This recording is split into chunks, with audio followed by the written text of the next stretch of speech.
Welcome, internet friends, to Subscriber Storytime number 15. We're moving right along with these. I just wanted to thank you all again for your patience. At the time of this going up, I will have hopefully, been in my new place for about a week. Update. I have been here almost a week, but unpacking is slow, and I'm being told I owe half my rent when I paid it in full on my move-in date. So, yeah. And hopefully we'll be all unpacked so that life can return to a bit of normalcy. Not yet, but looking forward to it. I've been working out of a temporary bare-bones office, so I'm excited to get the full setup back so I can start on the live streams and the podcast and whatnot. I'm also working on writing both longer pieces and shorter ones, but I won't talk about that too much until something is ready for you. On to the stories! We have 11 of them today, and I hope you all sit back, turn on the lights, and enjoy.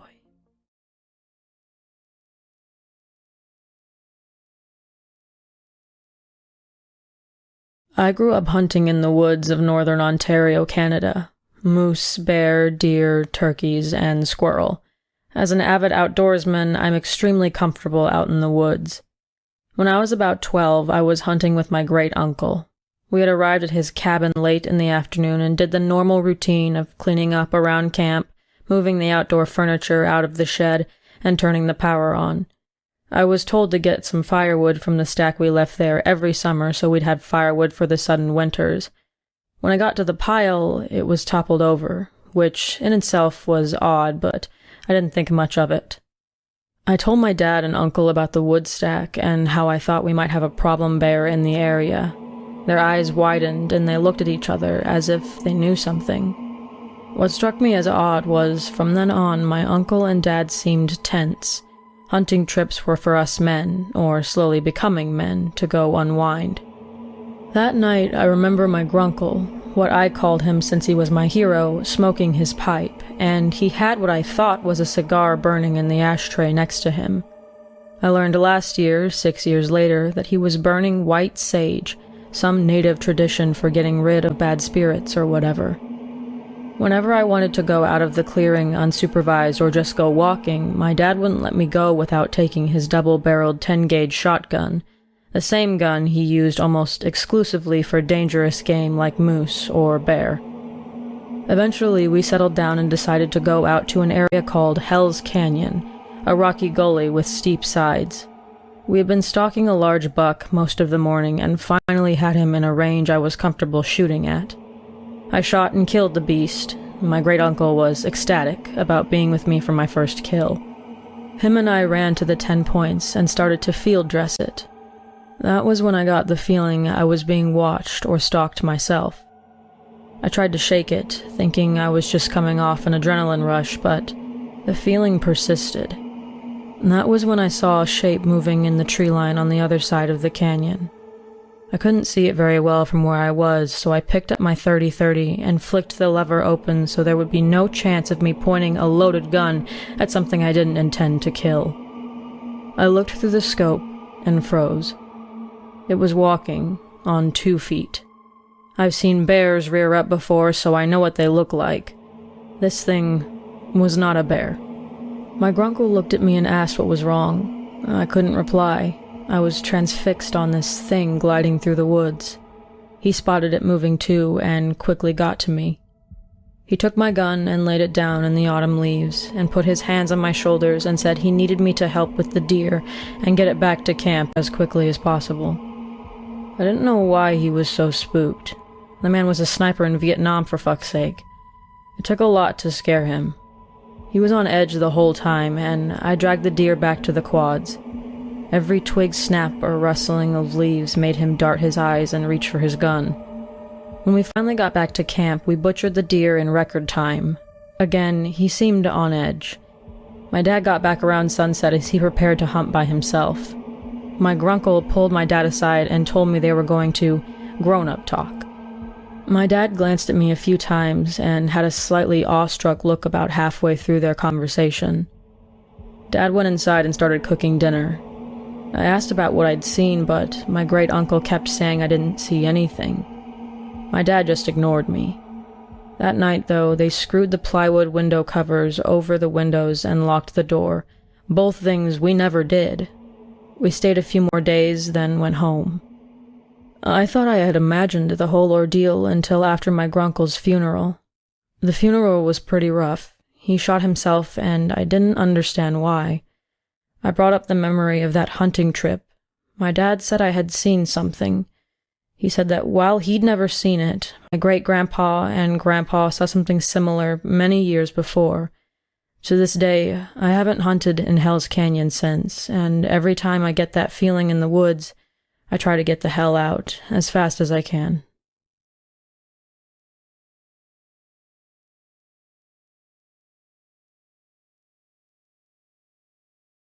I've had a lot of creepy things happen to me, but in all honesty, I'm a pretty paranoid person. I can't even watch a scary movie without feeling my impending death when I lay my head to sleep at night. You name it, I'm probably scared of it, to an extent. The dark, death, clowns, and drowning, being murdered, etc. I'm paranoid to the point that it's a problem. It's to the point that I don't say goodbye. I don't want that to be the last thing I tell someone. My goodbyes are, I love you, thank you, etc. Something sincere. And with that being said, you can decide for yourself if this story is just more paranoia or worse. For as long as I've lived, I've had trouble remembering things. It's not always important things, although I can forget those too. It can be little things like vacuuming or taking out the trash, or I'll forget who someone is entirely. One thing I can remember fairly well from time to time is dates. I won't always remember what's so important about the date, but something just nags at me.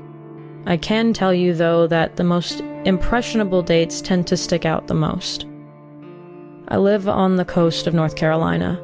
I have a brother who is 1.5 years younger than me, and a sister who's 2 years my senior. On September 17th, 2012, my sister turned 17. Being so close in age, I tend to share some friends with my brother and sister. It's one of the perks of being the middle child.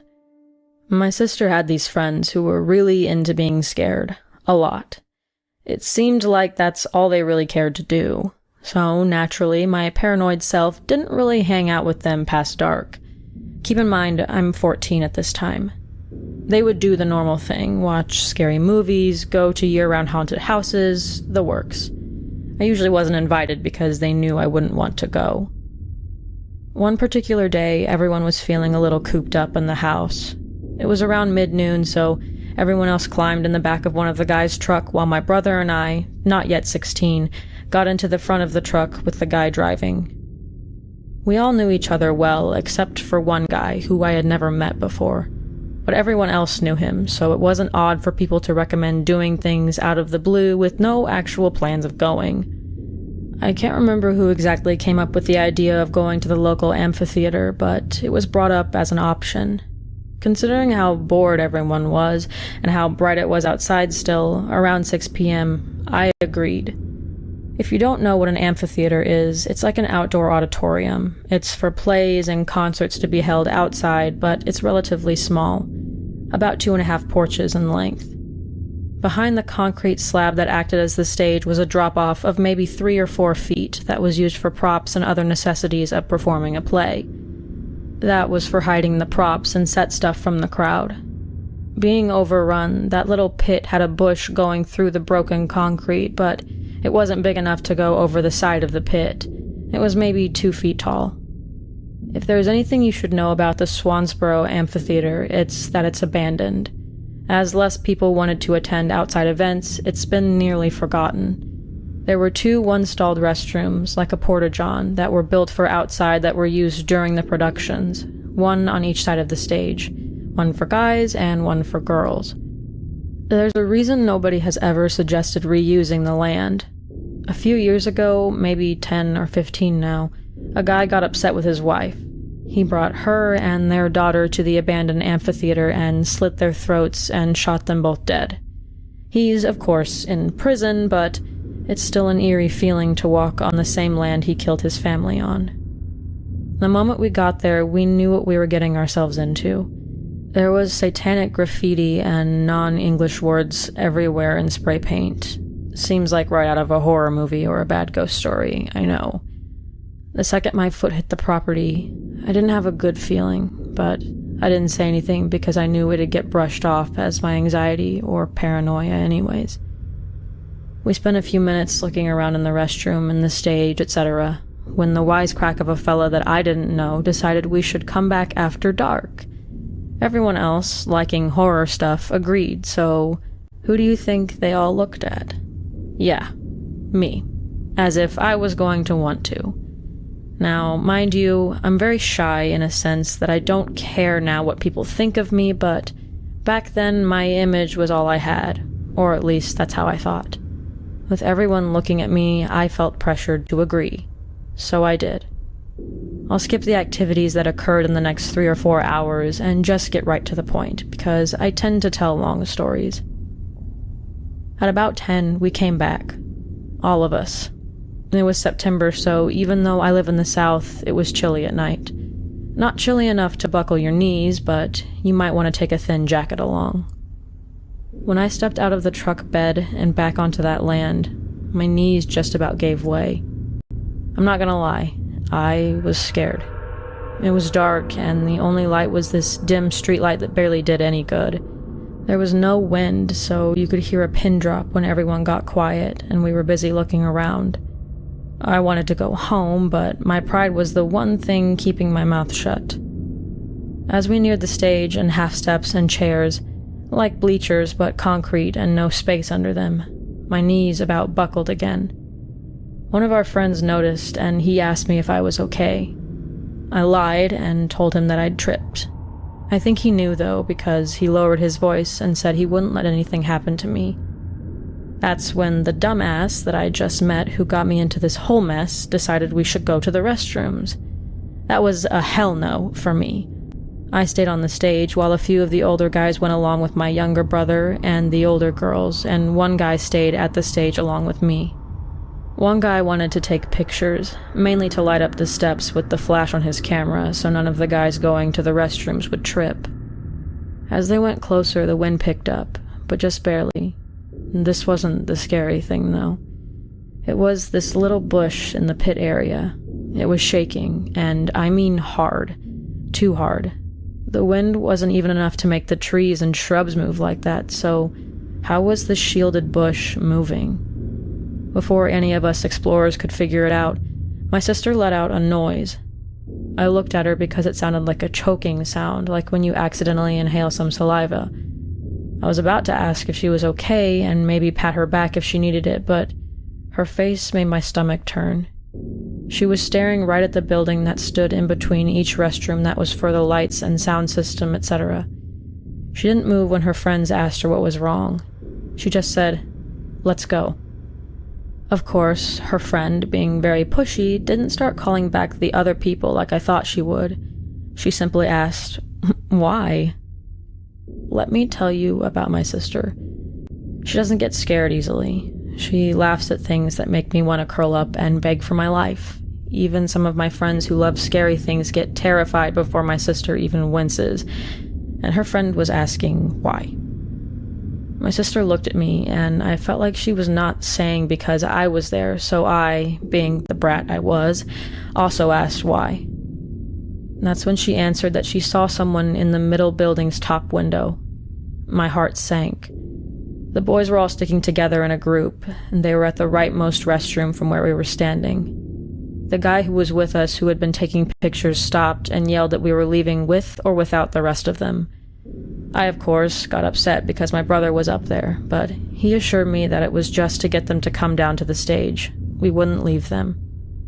As we headed towards the car, we heard the boys running, so without really knowing why, we also ran. It sounds a little silly now, but I'm glad we did, because as we left, no one talked. It was silent. I didn't even hear everyone in the bed of the truck speaking, even though the back window was open. My brother was the first to speak. He said something along the lines of, "What was that?" I, being the only one up in the front of the truck who didn't go to the restrooms, didn't know what he meant, but I stayed quiet. I was too scared to form proper sentences.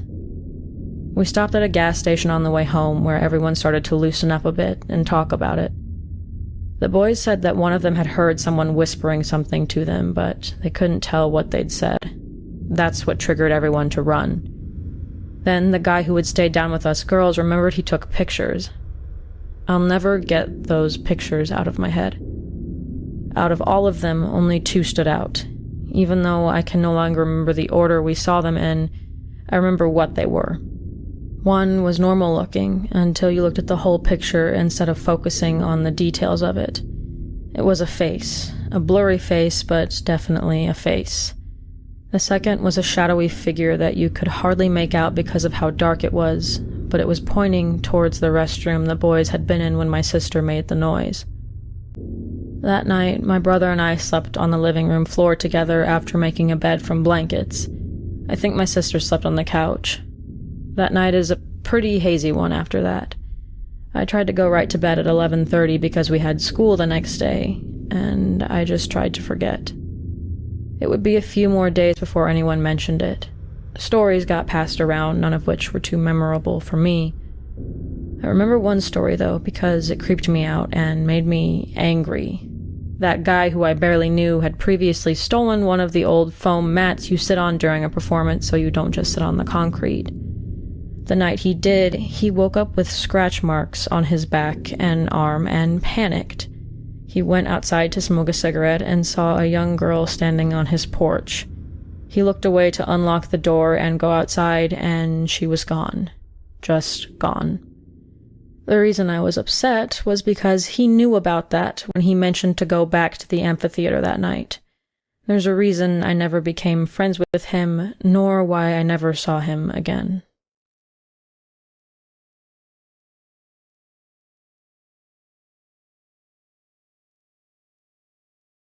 When I was 17 years old, my mother passed away due to pulmonary embolism.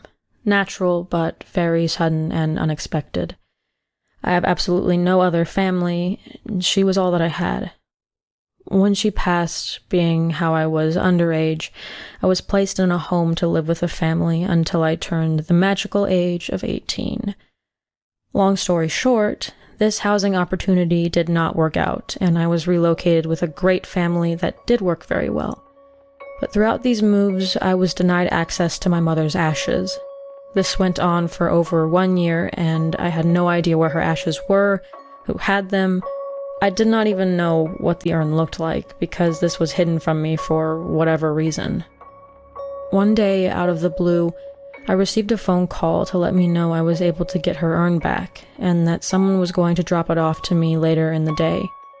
I am now almost 19 years old, living on my own. I was sad, but very excited to finally know that I, her only family, was finally going to be able to ensure the protection of her ashes. I was finally going to bring her home. The urn was dropped off and sat downstairs in my living room on the coffee table. They also dropped off a few boxes of various other things that were mine or hers, so I spent my evening looking through old memories and rejoicing that, finally, I was reunited with these items. As it got later, I decided it was time for bed. I would put away all of the things tomorrow and let it all stay in the living room for the night. As I laid down, I thought that maybe my roommates would not like the urn to stay downstairs. I know it didn't bother me, but I didn't want the urn to make anyone uncomfortable, so I decided to go downstairs, retrieve the urn, and bring it back upstairs to my room. I walked downstairs without turning on the light, as I can see enough to make my way around. I grab a hold of the urn, heavy, I thought, so I wrapped both of my arms around the ceramic piece, terrified of dropping her. I am now in a position that feels like I am hugging this container.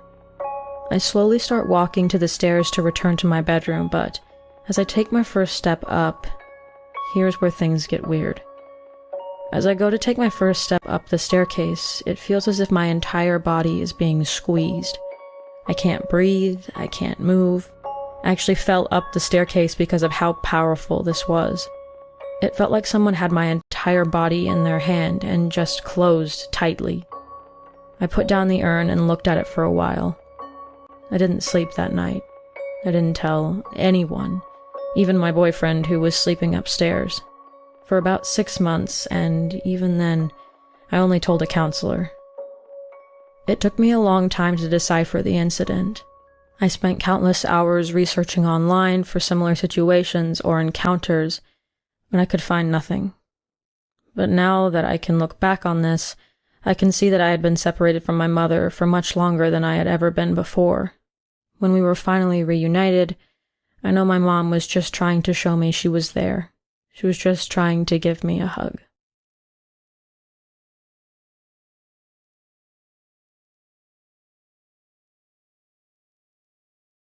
This isn't my creepy experience, but this would happen to be my grandfather's.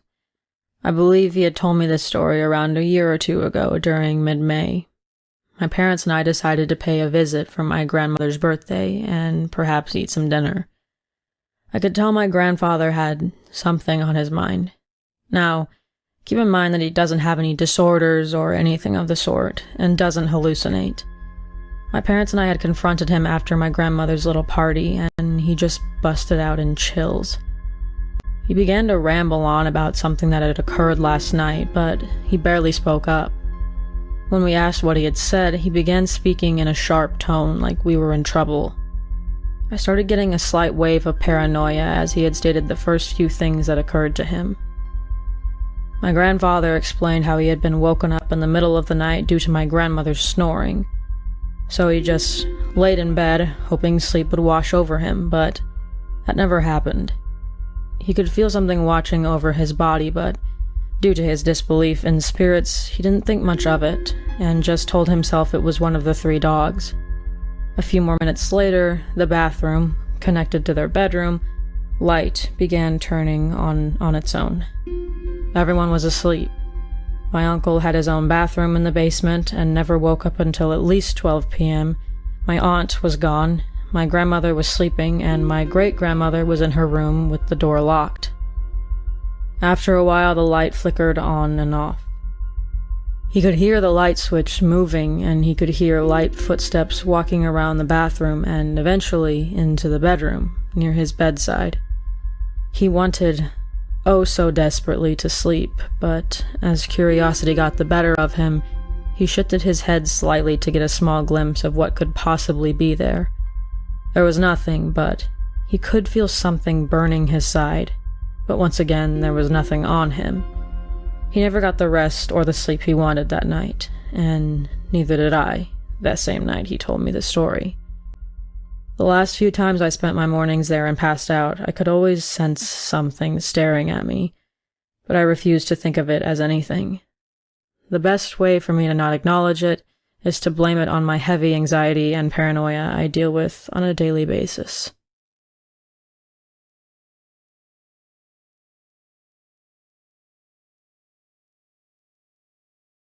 I live with my hubby and younger daughter. We bought and moved into a 150-year-old farmhouse. I thought we would experience something, but nothing. Not a strange noise, not a footstep, not breathing or voices. It just seemed odd. For a couple of years, no problems, nothing that would lead up to these weird events. Before I start with this story, you should know that I say my prayers. I believe in angels and help from above, and when I'm creeped out, I usually say many a Hail Mary. It seems comforting to me to have a special mother looking out for me.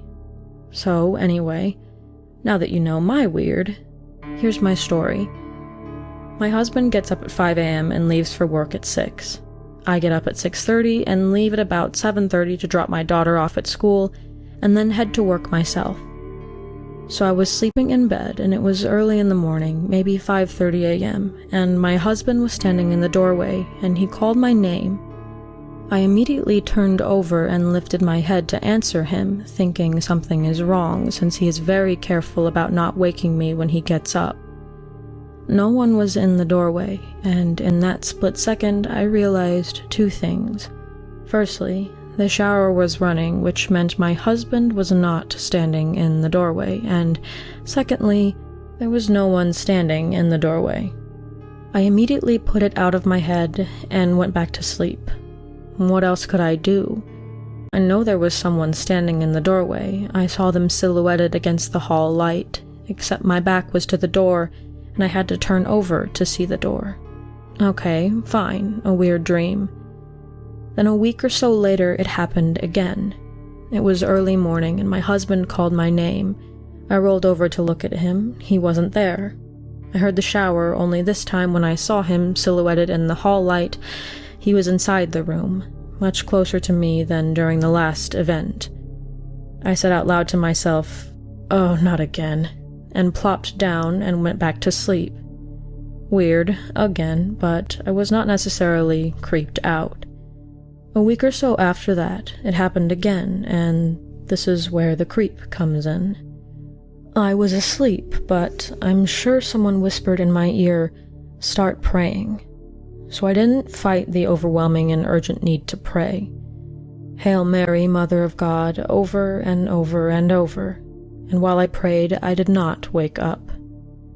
In the same way I saw the form of a man I thought was my husband twice before, I saw a form looming over me, a big dark shadow hovering above me, but it couldn't reach me. While I prayed, I felt like I was wrapped in someone's embrace, like someone was wrapped around me, holding me, keeping between me and the shadow. After a few minutes, I opened my eyes. My husband was getting out of the shower, and everything was normal. I was totally creeped out, and had no idea what all of that was about. That was about 6 years ago, and it's never happened again. I still can't really talk about it. I rarely mention it to anyone, and when I do, I don't mention what happened the third time. I still go over it in my head quite often, but I cannot say out loud what happened. It feels good to finally tell someone.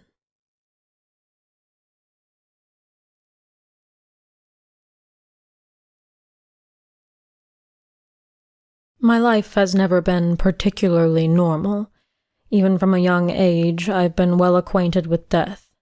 Not because I killed anyone, of course, but because that is just how fate has laid its path for me. Family members, pets, friends, I've lost plenty. As such, when it comes to ghosts, I have never seen them as something to be afraid of. They're just people or creatures that have something to say. Sometimes it's a little creepy, sure, but I digress. When I was about 16, my family began regularly participating in living history reenactments. We have a firm belief that the past should be remembered or people will keep making the same mistakes. As is the nature of reenactments, we made our way to various locations in which battles and such took place. We often camped out at the different locations. For the most part, I was used to the odd occurrence here or there, strange lights, sounds in the middle of the night. Nothing ever seemed malevolent in any way. One of these locations was the Shakespeare ghost town by Lordsburg, New Mexico. I spent a nice little chunk of my teens and early 20s there. As it didn't have running water and it sits in the middle of the desert, it's always made me appreciate modern conveniences. Fast forward a good 7 years and you'll reach the night in question. Now, there are 2 buildings that the reenactors used regularly, the Grant House and the Stafford Hotel. The Grant House used to be a number of things. Part of it was a bar, and oddly enough, the other part was a stagehouse/courthouse. In the courthouse's side of the building, they used to hang people. The people who run the place keep nooses hanging from the ceiling for tours. I cannot express how many times I was trying to sleep when the wretched things started swaying on their own. No wind. This was the same room where we, at times, had trouble keeping the lanterns lit. To put it into perspective, it reached the point where I actually would just watch the noose swing and listen to the creaking to go to sleep. Like counting sheep, only weirder. Before you start judging my life choices, the bar wasn't much better, as that one really was drafty and the walls are still riddled with an innumerable number of bullet holes. Usually I sleep in a tent outside. I only ever slept inside when my mother would suddenly decide it wasn't proper for ladies to sleep outdoors. She'd drag me from my comfy sleeping pack and pile of hay to take me inside where the ground was cold, hard, and irritating. Still, nothing big ever happened in the Grant House. But I've yet to reach what actually scared me. I describe all of this to you to put it into perspective. I'm not someone easily scared. Not like this. One night we had the brilliant idea to do a night tour and decided it would be wonderful to set up a lantern in the Stafford house and have someone in the room to cast a shadow on the wall, make it look creepy for the tourists. I, in my infinite wisdom, decided to go with the idea. So around 9 p.m. I put on my darkest tea gown and bonnet and made my way into the Stafford. It was surprisingly quiet inside. One moment I could hear the sounds of the tour talking about the building next door, and the next I crossed the threshold to complete silence. Anyway, I made my way through the building on my own with nothing but my lantern. I slowly make my way upstairs, which would sound normal, only the stairs are crazy claustrophobic to begin with. You literally have to duck to avoid hitting your head on the first floor ceiling on the way up, and it's only maybe 3 feet wide. The boards creaked as I climbed and took my seat on an old chair in one of the rooms, placing my lantern on the table. In the room, I start trying to piece together what caused some of the scars in the plaster and adobe structure. I'm already on edge, I admit that. The building is far too quiet, and I feel like I'm being watched. But like I said, that sort of thing was no big deal by this stage in my life. I sit there for quite some time, and then I start feeling a breeze, which one might expect, right? Except the building is in surprisingly good condition. All the windows are intact and the doors are closed. About this time, I stand up and start to look around. I call out to see if anyone's there, but nothing. Frowning, I return to my seat. A moment later, I heard creaking on the floorboards a couple of rooms over. Again, remember, no one is in the building but me. The creaking continued, then started moving out into the hall. Naturally, I scooped up my lantern, pulled out a knife, and faced the door. I heard the creaking continue down the hall, only to stop just outside the door. I could feel my heart beating in my chest for the first time in years. My corset felt way too tight, and I just stood there. I waited, daring something to come at me. I waited for a long time. Could have been only a minute, of course, but it felt like forever. Then the creaking moved away from the door back down the hall. Naturally, I noped my happy butt down those stairs as fast as my Victorian-era boots could carry me, and I didn't dare look down the hall. I didn't dare check out the other rooms. Screw scaring the tourists. I didn't care anymore. I plowed out the back door and crashed right into a friend. They laughed, of course, called me a scaredy cat, said, "And I've got you, darlin', no worries." And the night went off without a hitch, and without the lantern in the Stafford, because I sure as hell wasn't going back inside. Needless to say, I never went back into the Stafford at night.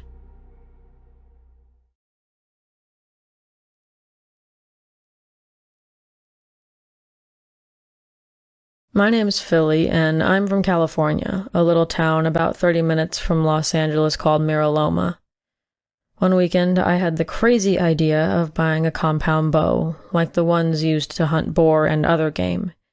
Now, me and my friends, being a little crazy, decided to go to this old and very dark golf course behind a buddy of mine's house. This golf course is creepy enough as it is, without the fact that creepy people go up there to smoke and do drugs. Anyways, we went up to shoot some arrows and see if there were any bunnies around to hunt. While doing this, we saw a few bunnies and got a few arrows stuck in some trees, and all in all, we're having a good time. What I didn't mention was that out of all 5 of us, my buddy was the only one who brought a light. One of those single-hand spotlights they sell at like Walmart. The ones with the handle that have 3 modes and you can shoot pretty far and pretty bright.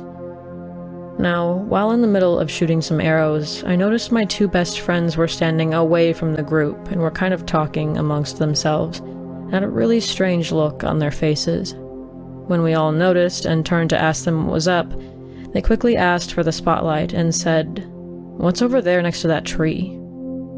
All of us who hadn't seen it yet said it was a rock or part of a tree that was a distance down at the side of the golf course. We then pointed the spotlight at it, illuminating the tree, but when the light hit the spot we were trying to look at, it just looked black. Now, After a few seconds of shining the light on this black rock, and all saying it was nothing, this rock stood up, looking like a person, but the creepiest part was that this human figure had no eyes, no face, no body part distinction that you could see, nothing but black. We attempted to shut off the light and move it around the figure. When the light was removed, the figure would get low again, but when it lit, it would stand up once more. After doing this a few times and being completely freaked out, the figure crouched, stood up, turned, looking like it was staring right at us, and then just walked behind the tree and disappeared. We were so freaked out we began to run down the hilltop of the golf course we were on and ran all the way home to our friend's house who lived nearby. Every time I went to his house after that, we talked about it, and it gave me chills. He later moved out of the area, and we haven't been back since.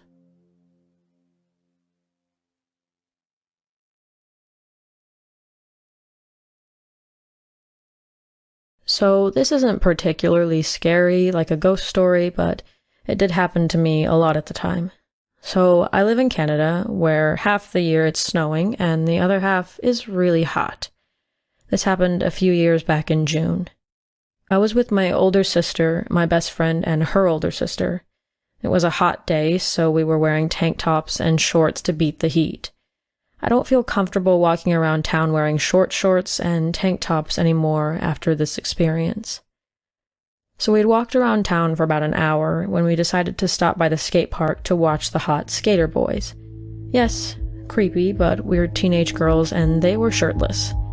As we were walking to the skate park, we noticed a man on a pink scooter following us. At first, we didn't think much of it, but after a while, he got closer. He was wearing a hat and sunglasses, but you could tell he was an older man, probably around 30 to 40 years old. He kept smiling at us and bonking his stupid horn at us. At one point, he got really close, about 7 feet away, and gestured for one of us to hop on his scooter. No way, buddy, not a chance. We turned away, but I could still feel him staring at us. We got extremely uncomfortable and decided to try to go somewhere else where he couldn't get to us. We walked calmly to a field not far from where we were, and still, he followed. He couldn't get his scooter in the field, so he parked on the side of the road, staring at us, looking around. At first, we were confused as to why he was looking around. Then, after about 5 minutes, he turned around and started driving down the road. We looked down the road and followed it to see that the road he was about to turn on was the one you would turn off to get into the parking lot that was right beside where we were. We panicked and ran back to the skate park. I know, stupid idea, but at the time we thought the guys there would somehow protect us from this creep. After he realized we left the field, he turned around and drove back to where we were again. Now, by this point, I was flipping out. He stopped, and he pulled out what I assumed was a phone. He stood there holding it out for about 3 minutes and then sped off. We took that chance to run to my friend's house, and I have no idea why we didn't do it in the first place. I guess it was just the fear that he'd follow and know where they lived. We joke about it now, but it still kind of scares me. The thought of, what if it was only 1 or 2 of us instead of 4? And what if he had tried something? What was he doing when he sped off so quickly? All I know is I hope to never bump into that shady guy on the pink scooter again.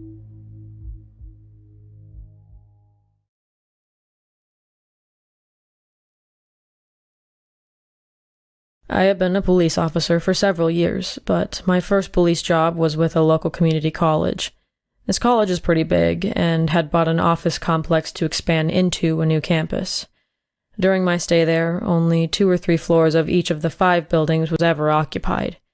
The rest of the floors were either abandoned offices with papers and computer disks strewn about, or they had been gutted. No lights, steel wall studs with no walls on them, random wiring hanging down, etc. During the renovation of the property, an electrician had been killed by accident. Later, during the semester, one of our students committed suicide by jumping off of a tall garage on campus.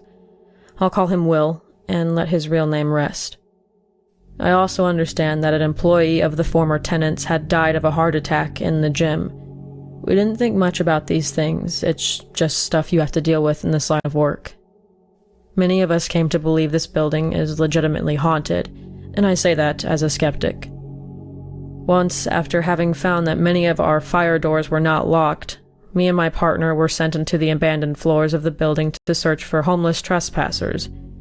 We never found any. What we did find was that the doors that we had left open would close behind us. No amount of backtracking or splitting up and flanking was ever able to reveal to us the person doing these things. The desk that we had to man 24 hours per day was set in the reception lobby of the garage. One graveyard shift, the overnight officer heard blood-curdling screaming coming from the garage. He ran outside to locate the commotion, but could never locate the noise. He would hurry to the spot as he was hearing it, and then it would be coming from another location. He quit soon after. Another time, a different overnight officer was sitting at the desk in the early morning hours. The doors to the main campus are directly behind the desk, and they are very heavy, with large tension bars to hold them shut. She got up to go do her rounds and walked towards the door, and as she approached them, the door she was heading for opened in front of her. She stopped and listened and heard nothing. That place is as silent as the grave when nobody is there. The fluorescent lights didn't even buzz. She said, "No thank you, Will. I can get it myself." The door closed. She transferred to a different campus shortly thereafter.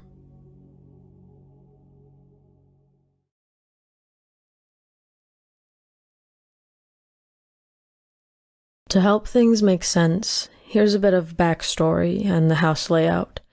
I grew up in Southern California in a house that was built in the 40s. It only had 2 bedrooms and 1 bathroom. There was a short hallway that separated the bedrooms from the bathroom, and it also separated the living room from the rest of the house. When I was around 7, I was awoken suddenly by something that I still can't explain. Being young and fully awake, I decided to get out of bed and get a drink of water. As I walked the short distance across my room into the hallway, I noticed a small white rabbit sitting in the living room. I remember being excited, thinking that my parents had decided to get me a pet. The small rabbit was no bigger than a fist, and as I got closer to it, it would hop away from me. I followed the rabbit until it came to our dining room table. The rabbit, being small, hopped under the table as I walked around it to the other side. The rabbit and I were approaching the bay window that sat directly behind the table. I watched in horror as it jumped through the closed and locked window. As soon as the rabbit was through, there was a loud bang noise, like the window being slammed shut. I moved in front of the window, trying to see where this weird rabbit had gone, only to come face to face with this creepy old man. He had this sick smile on his face that sent a chill down my spine, and still does. Being young, I ran back into my room and climbed up to my bed on the top bunk and hid under the covers until morning. Here's where the extra creepy comes into play. Fast forward, years later, I'm now 18 and living in a small, crappy town in Texas. I was into partying and living my selfish life, and the white rabbit had been banished to the back of my mind. One night, I was awoken again by something. Thinking it was one of my roommates, I got up, ready to tell them off since I had crept in only an hour earlier. Not finding anyone awake, I stepped outside of the studio I was living in onto the long communal hall that joined all the units. I sat down on the ground by my door and decided to read a book I had. A few chapters in, movement in the corner of my eye caught my attention. I glanced out over the hallway only to see the white rabbit again. This time, it started hopping towards the building exit door, noticing that I wasn't following. It stared me down until I got up and started to follow it. Once again, when it reached the glass door, it hopped right through it. The glass of the door is privacy glass, so I can't see the rabbit on the other side. A moment later, I see the same creepy old man from my childhood. He tries to get the door open, but he can't. I feel a deep fear that I haven't felt in years. This man wants me and wants me to let him in. I back away so quickly I trip and hit the floor, and I quickly scramble back into my flat. Years later, when I'm in my 20s, I told a friend of mine who is a paranormal investigator what had happened to me. He goes directly to his computer to look some stuff up, and he wasn't able to get me an answer. Maybe after all these years, someone can tell me what the rabbit is and who the old man is. This has happened to me twice, and I'm not looking forward to it ever happening again.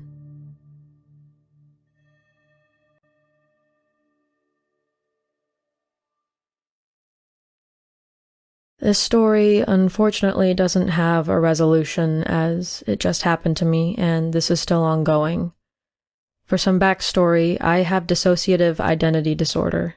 This used to be called multiple personality disorder, but that's not a very accurate name. Basically, because of trauma, different people split off from the person experiencing the trauma, and so multiple people then inhabit one body. That is called a system. In most systems, things can trigger someone in the system to take control of the body and deal with the outside world when the person previously in control either can't or doesn't want to. This is called fronting. And sometimes, not in all systems, there is what's called an inner world that is a mental construct the system resides in and can commune in. For several weeks now, my system has been completely silent, something very unusual for them. Until tonight, I'd been thinking they were mad at me or dealing with internal conflict that kept them from fronting. It's exhausting not being able to switch with one of them, and until now, I've barely been able to cope. Tonight, I went to work as usual, barely able to keep myself going as I signed in. I work as clean staff for a small family restaurant, and thankfully it wasn't a busy night, so during my downtime, I texted my friends. The exhaustion was especially bad, and my friends were worried with how bad my depression had become over the weeks. It was down in the prep room when the feeling of being watched set over me. It was slow, like something crawling around the corner, but the feeling froze me in place. And just as slowly as it set in, it left, and I was free to do as I pleased. I chalked it up to paranoia and went on to my next chore. The next hour of my shift went normally, and eventually I went to wrapping silverware in a small corner of the restaurant that I could hang out in and take a minute to rest my eyes. I tried feeling around for someone in my system that could take over for an hour or so, just to give me a little rest. No one had come in yet, and my boss was in the office, so I gave myself a chance to try going into our inner world. Since my system stopped talking to me, every time I visited, it was empty, strangely so. Our inner world is a cafe, a small place that we could rest in and chat over imaginary coffee and treats. The calories don't count if they aren't real. Walking in, it was as empty as I remembered, but it was still a moment to rest and not deal with the external world, so I took a seat. Not much really happened, and I enjoyed the quietness until Sarah, one of my closest friends in my system, took a seat in the booth behind me with a cup of coffee. She leaned back and tapped my shoulder, smiling sadly. It had been almost 2 months since we last saw each other, and I missed her so badly. "You better go back," she said in the melancholiest tone I've ever heard. Suddenly, an intense feeling of dread hit me in the belly. Hurrying out of the cafe, I came back into the body, feeling refreshed from the quick breath, but then I felt a slow, intent licking at the back of my neck. It was a rough tongue like a cat, but the size of an adult human's tongue. Turning quickly, I stood and pushed back my chair to see the table behind me was completely empty. No one had come into the restaurant since I went internal, and my boss and the cook were still in the office. On my way home, a friend and I talked. Most of my friends are witches and diviners and have a lot of knowledge about the supernatural and things that go bump in the night. I told them about what happened, and they asked me about how the weeks leading up to my system going silent were. It seemed odd, but I told them about everything that happened leading up to tonight, and they regrettably informed me most of my experiences sounded like demonic suppression, and whatever it was probably trying to exhaust me to a point that it could possess or manipulate me. Currently, I am following their advice to set up demonic protection and cleansing my home until they are back in town to help me try and get rid of the attachment. For now, there's no real end or for sure answer to anything. All I know is now Sarah is talking to me again, and hopefully, even if this is just my mental illness being tricky, following through with the cleansing may have a psychosomatic effect and let my system become vocal again.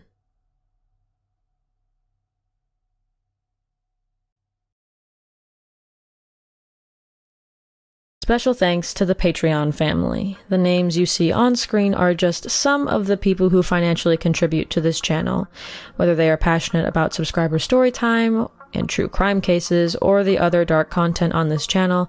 Their support cannot be overstated.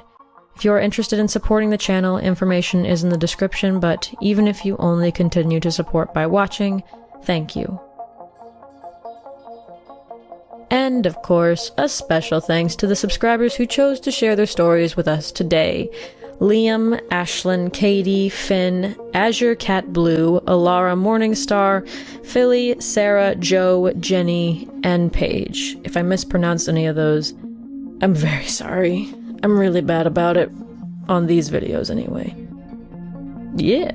If you've had a personal terrifying encounter you've had, it can be paranormal or not, please feel free to send it to subscriberstorytime@gmail.com, and your experience might end up in the next subscriber storytime. If you wish to stay anonymous, please mention that in your email. Thank you all for watching the video. I hope you enjoyed these lovely, lovely stories. I like reading them. It's always fun to read them aloud. Yeah, thank you. Stay safe, friends, and have a good night.